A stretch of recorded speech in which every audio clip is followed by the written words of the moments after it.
Testing, testing, 1, 2, 3.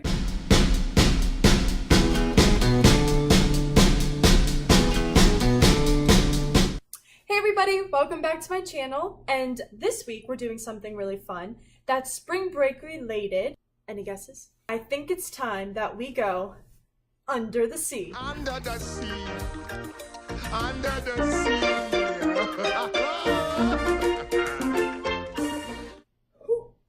Alright, so if I were to ask you guys, can you tell me the biology and facts about what the ocean contains and what it is? I bet I'd hear crickets. So that's where I come in. To start, the Earth is actually 70% water and 30% land. There are actually 5 great big oceans: Pacific, that one being the largest, Atlantic, Arctic, Southern, and Indian. But here's the craziest fact. So you would think that we would have explored so much of the ocean since it covers 70% of the Earth. But in fact, we've only covered 5%. Because our ocean is so large and it contains so much of the Earth, we can categorize everything under the sea in 2 zones. 1 being the pelagic zone, and 2 being the benthic zone. Here's a way to remember the pelagic zone. It's mostly also referred to as the open ocean, which contains a lot of fish, plants, and big species like whales and great white sharks. And also, our little friend Sebastian from The Little Mermaid, he can be found there too. Now, most would think that the bottom of the ocean floor is where it stops. That's false. There are actually trenches that are 30,000 feet down. Who knows what lives down there? And I don't want to find out. Now, let's head a little bit deeper and check out the benthic zone. Under the sea. So the benthic zone can also be referred to as the sea floor because it's so far down. The organisms that live down there are also referred to as benthos. Benthic, benthos, makes sense. So these different species of fish are super dense and have way less buoyancy than any other kind.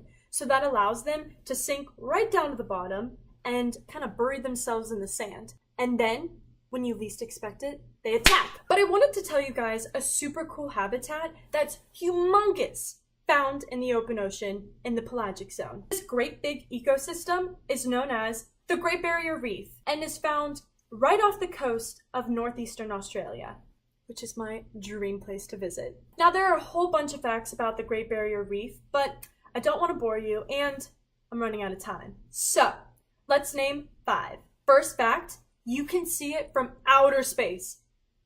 That's huge! Number 2, there are over 2,900 different organisms that live within the Great Barrier Reef.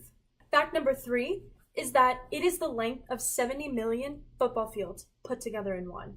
Fact number 4 you need to know is it may be a beautiful place, but it contains some of the deadliest species out there. The box jellyfish, the blue-ringed octopus, and don't even get me started on the stonefish. Go check them out. They're pretty scary.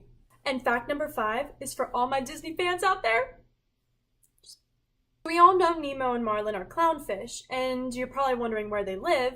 Well, they live inside the Great Barrier Reef, inside sea anemones. Oh, wake up, wake up! Come on, what's this? Oh, I don't want to go to school. So there's actually a downfall to the Great Barrier Reef, and that is that it's dying. Global warming is pushing high temperatures, and the sunlight is beaming straight down onto all the coral, and it's bleaching them, and that's killing them. Although scientists are actually creating something really cool. So they're creating a biodegradable film that's supposed to block 30% of sunlight that will reach all of the corals in the Great Barrier Reef. So we might save them.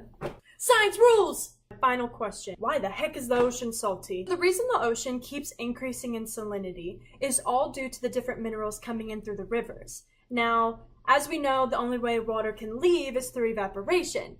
But evaporation does not take that salt, so as the water keeps leaving, the salt just keeps increasing. And that's why it's so salty. Alright, so this is where I leave you. I hope you learned something about under the sea. I hope you have fun on spring break that's coming up soon. Remember that there are ways that you can help keep our planet healthy. Follow the 3 R's. Reduce, reuse, and recycle. Just a little bit can help save a lot. Last but not least, I need to thank all of you guys. Thank you for coming back and tuning in. Make sure to subscribe to my YouTube channel, follow me on Instagram, and also come back next time. This is Madison Ames from Mad Science, signing off once again, ladies and gentlemen. You have to come back. You have to come back. You need to subscribe. Just come back. Just come back. Bye, guys. Love you. Woman.